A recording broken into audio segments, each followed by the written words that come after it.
Jason, there's been a lot of hype in this market around the seller buy down strategy, and we're here today to talk about it. Rates have done nothing but go up all year long. Since January, it's just been like a 45-degree angle up. Some of the highest rates we've seen in probably 10 years. Some of the highest rates I've seen in my career. I've been doing this almost 20 years. And the real estate market is still strong. So it's putting a lot of pressure on buyers, these rates.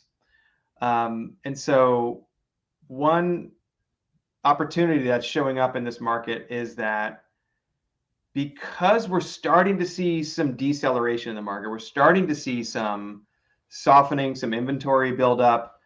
What that does is it gives buyers a little bit of room to negotiate some price reductions, some repairs, some seller credits.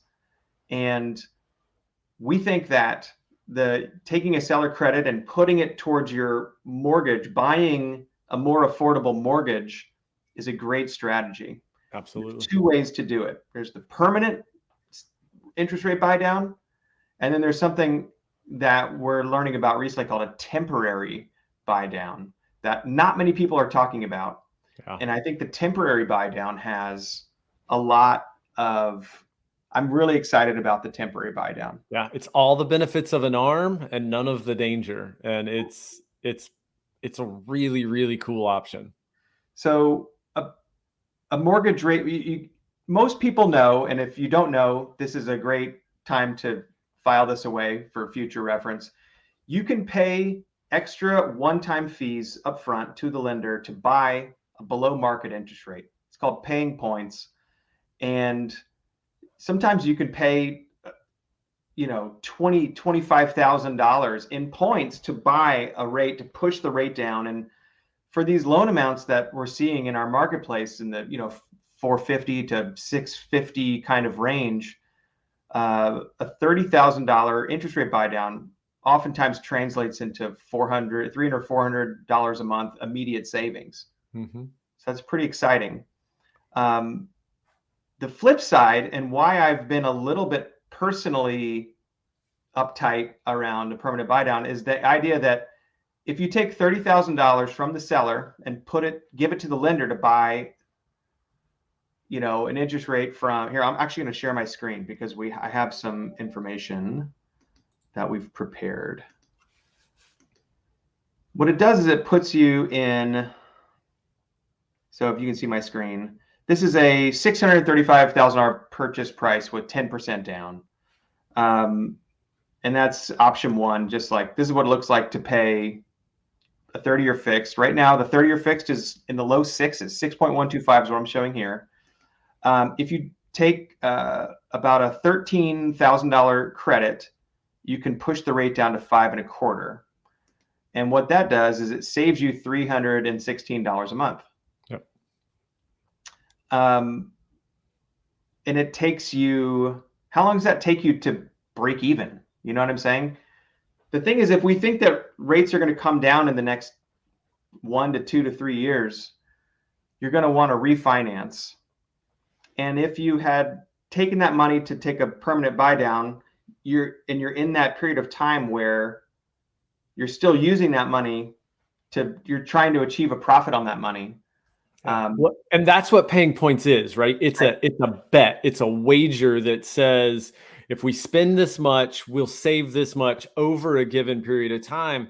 People get really emotional about rates and points. And in fact, it's just math and it's an educated guess and wager. So the permanent buy down is a permanent benefit forever and ever. Right. And you get the lower rate for 30 years. Yeah, exactly. The longer you're in that, the more it benefits you.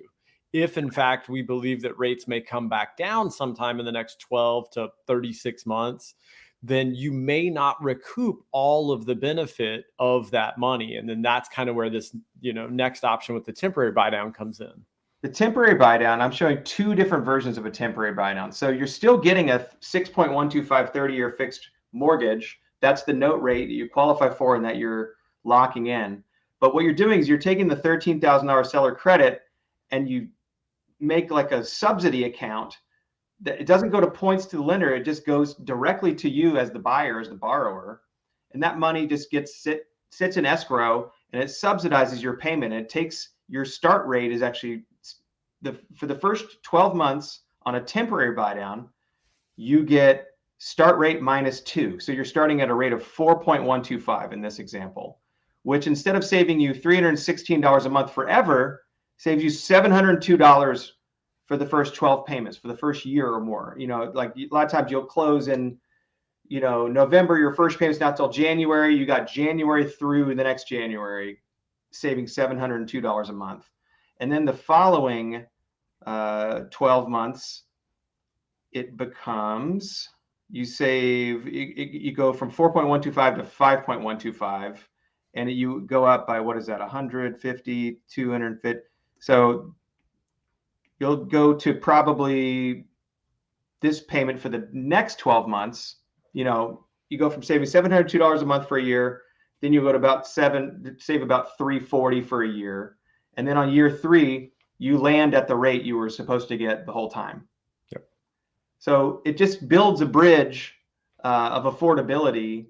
And it takes that seller credit, instead of like giving it to the lender, it gives it to you directly. Yeah. And the things, the clients that this works for, it's a really wide scope of folks, right? So like if you could use that $700 a month to pay off a particular debt over the next year, wildly beneficial in using that money for something like that. Exactly. The other thing is, we talked about how long it takes for a buy down to pay for itself. The beauty of the temporary buy down is, like James said, that money sits in a side account. If you in fact refinance in 16 months or 14 months, every dime that's left in that account gets paid to you in the form of a principal payment on your mortgage. So that's there is zero money left on the table. You get, wildly. So if you wanted to look at what's called a 3-2-1 buy down, you can take, this takes, you would have to negotiate a larger credit. This is more than a $13,000 credit. This is more like a $25,000 seller credit.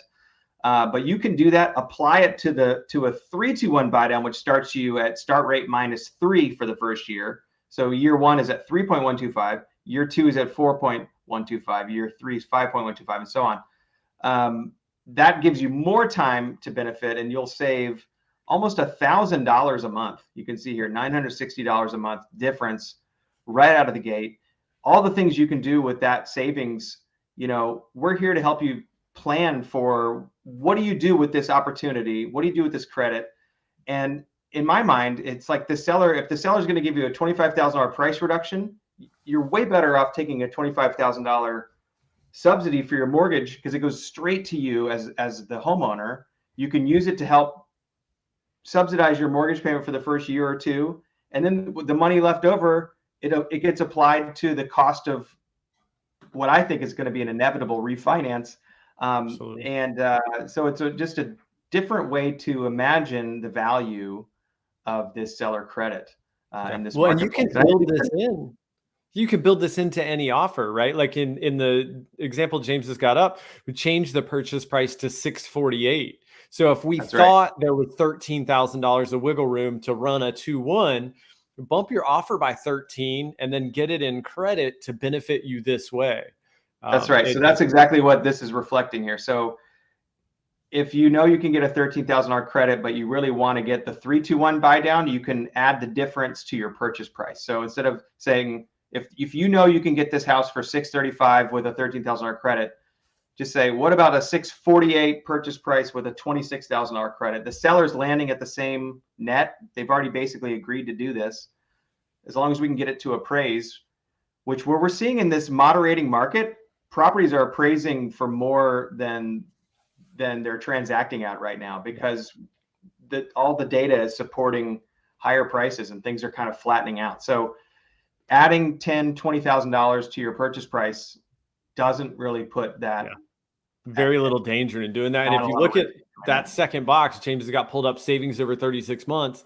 If you look at it, if in fact rates do come down after 36 months, the 3-2-1 ended up being the best deal. The 2-1 a little bit better, and the actual permanent buy down was the worst deal of them all. So it's just a wildly beneficial kind of tool to have in your belt, especially as we are all talking about affordability right now with the higher rates. It's just a great option that has very, very little, if any, downside.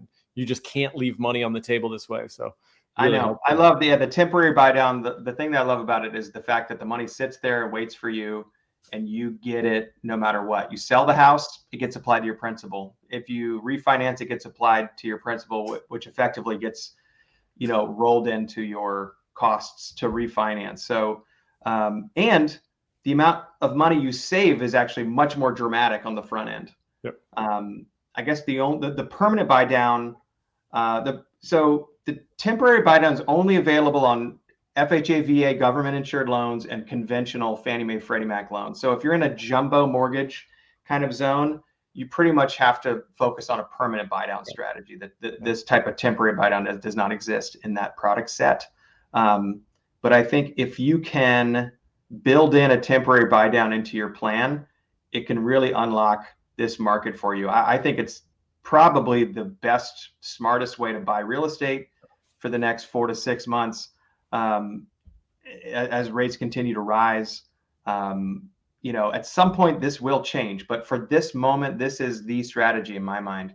And if you are, if you were hoping to buy a house this year and then you just got spooked by these rates, take a look at this strategy. And I think this could be a great way to bring you back into this market, which is much easier to transact in than it has been in the last few months.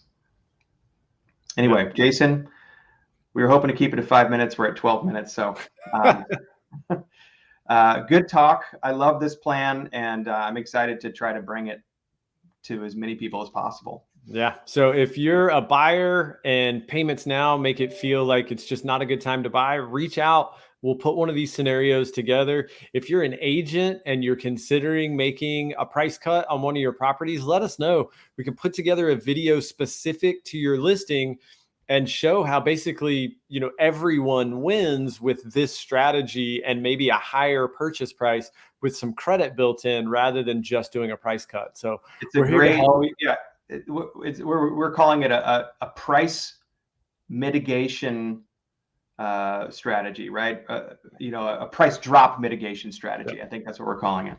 And if you're a buyer, this is a way to expand your affordability on the other end. So 2 different ways to use this from 2 different directions. If you're a realtor and you're all of a sudden looking at your buyer pipeline and you're like, man, no one is excited to take a swing right now. They're all spooked. Let's talk about this strategy with them. I think this is a game changer. Absolutely. All right. Signing off. Talk to you soon.